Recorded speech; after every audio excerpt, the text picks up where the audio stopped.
yau za a ga na zo da wuri. Dalili mun sami labari cewa wayannan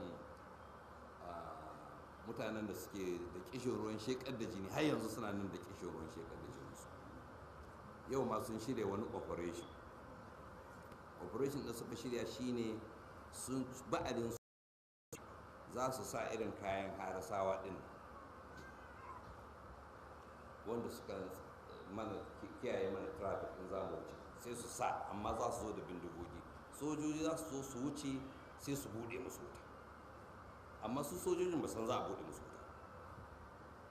Amma su nan da suka za su shiga harisawa, amma su ma sojan su sai su bude ma soja wuta. In suka bude wuta shikenan sai a ce shayets sun bude ma soja wuta. To daga nan kuma fa zance ya kare, dama da bidiyon su suna dauka ainihin shikenan zance ya kare, shi'a sun bude ma soja wuta, sun kashe sojoji kaza. Saboda haka daga nan kuma sai ainihin sai su kama hanya kuma sai sauran su ci gaba da kashe-kashe. To alhamdulillah ɗaya daga cikin su ya zo gaya mana jikinsa na ɓari, yana rawan jiki ya ce wallahi ga irin muguntan da aka shirya.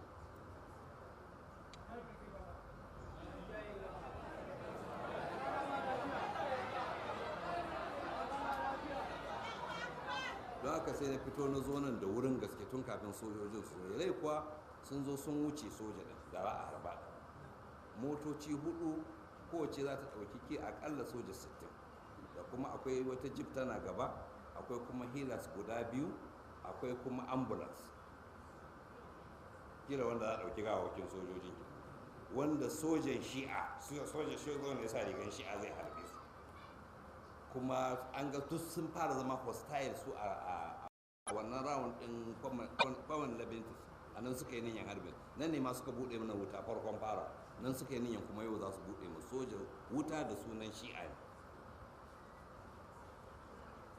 To kuma suka zo ya lai aka yi ruwan sama duri ya rincaɓe, suka soko suka fi wuce. To zama muna jin wani muka ce kada wani haris ma ya bi ta wurin, ba ma za mu bi ta wannan hanyar ba. Sai gaba ɗaya ba ma ba su gama kowa ba, sai dai a ga ɗan shi'an soja. Wannan tunani sun daɗe suna kirfa irin wannan tunani. Daga cikin abin da suka yi, bayan abin da suka yi mana na ƙarshen Ramadan, wanda duniya ta riga ta ji, sun buɗe wuta ne.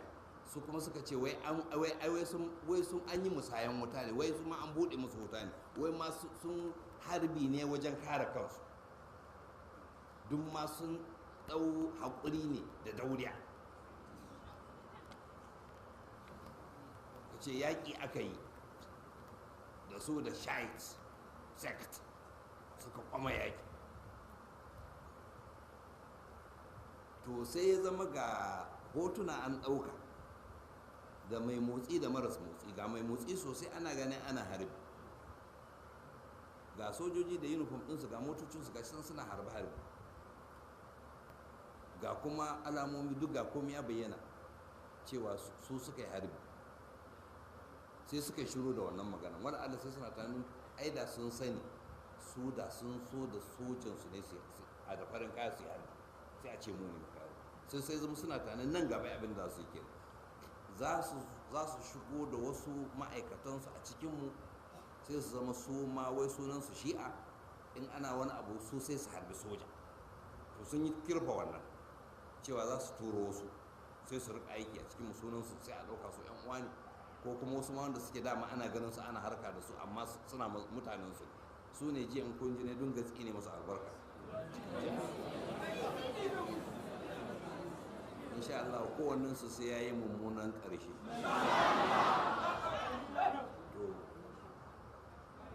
Da suka ko sun kirfa wannan kuma sai suka da suka ce bai a yanzu bari za su buɗe wuta akan sojoji, sai su ce sojoji shi'a ne suka buɗe wuta. Duk shi ma sun kirfa har yanzu ba sun shekar da jinin bai ishe su ba. Suna nan suna tana za su ci wata jibara za su yi, su ce wai mu ma muna da bindiga ne muna harbi. Da za sun ji bayanin da na yi jiya, mace ai bindiga kayan mahaukaci ne, mu ko namu makamin hankali ne, ku ne mahaukata. ku ne masu kisan kai, mu muna neman mu tsamar da rayuka ne ba mu kashe rai ba. Bayan da za a ce shekara 36 muna abu, rana tsaka ka zo ka ce mana kisan kai muke.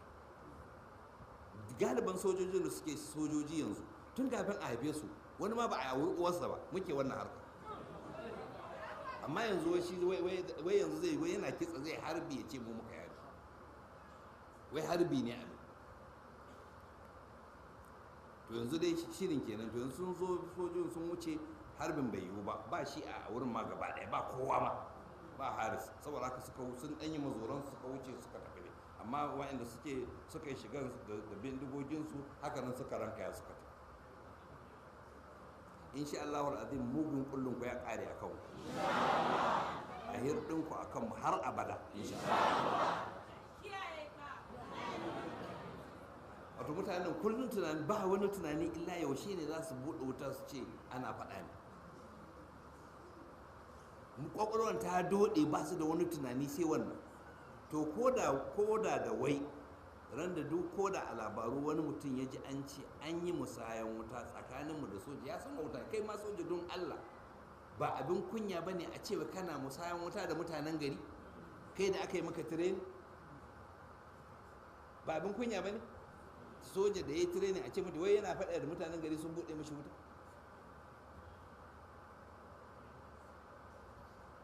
Yanzu nan ban san in an yi magana yanzu kaji official shekau mai suna Olukwala dai yanzu zai bayyana ce a haka bane kaza da Allah da ya kiyaye wannan. Amma ran da duk kuka ji wani labari cewa an buɗe wuta an kashe sojoji, dama aniyansu su magidantansu su Isra'ila abinda suka ce ba su damu ko sojan Najeriya nawa za su kashe, saboda ba su da hasara. Sojan Najeriya su kashe wanda suke cewa na Boko Haram, ai su suke soja ke kashe soja ba wani ba. Soja ne Boko Haram, soja ne soja. Don haka ne ma galiba an suka ce suka dawo sai a dawo da gawaki, galiba an harbe su ta baya, ta ƙiya ake harban su. Don in sojojin ne za su koma su harbo su kwaso gawakin za su sun babata da Boko Haram an kashe waya. Har ma akwai wanda aka yi wanda duk jaridu sun ɗauka har suka sa ayoyin tambayoyi.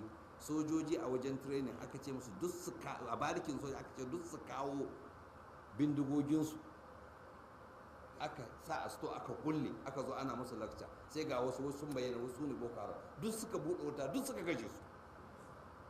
To sannan sai mutane sai ya to me ya aka yi shi Boko Haram din ya san cewa sojan baya da bindiga a lokacin, kuma ya sa su manyan suka karɓi bindigan suka kulle.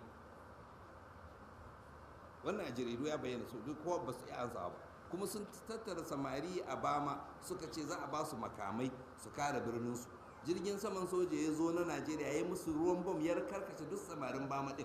Sai aka ce mai ya ai mistake ne sun ɗauka wannan sansanin Boko Haram. To daga baya kuma sai suka ce samarin Maiduguri su ma su haɗu, sai aka ce ai wannan jirgin wai ya ɓace. Hawan ce kan ne kana da ba ka da hankali. Wato ma'ana wannan jirgin zai dawo ya lugudan wuta akan samarin Maiduguri ya ce ashe Boko Haram sun kwace jirgin. To duk da yake su suke wannan jazz din da kansu, yanzu kuma suna neman su juya akalan abin a kanmu ne, wai mu ne kuma muke mutu. To shi Boko Haram da kuke faɗi dangane da shi ba wanda ya san inda yake. Mu ko akwai mu da wujudi, akwai mu ne. Mu ba wai bangare ne na society da muke zo, mu ne ma society.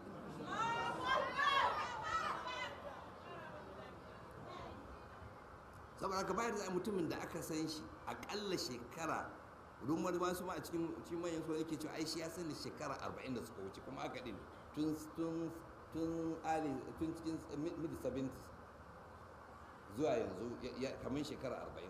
Yace sai bayan za a yi mutumin da kansu shi shekara 40 cur, yau rana ɗaya ka ce wai yanzu yana harbin mutane.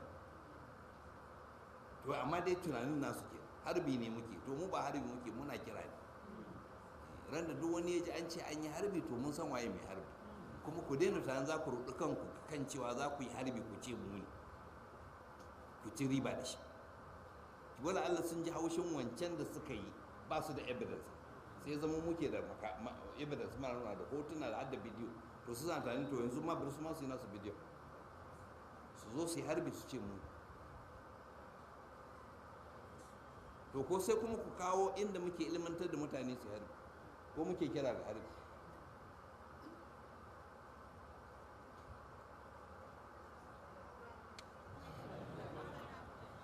dan dakatar da karatun mu ana insha Allah za mu dora akan batun da ilmin gaibi anan sallallahu alaihi wa sallam wa alihi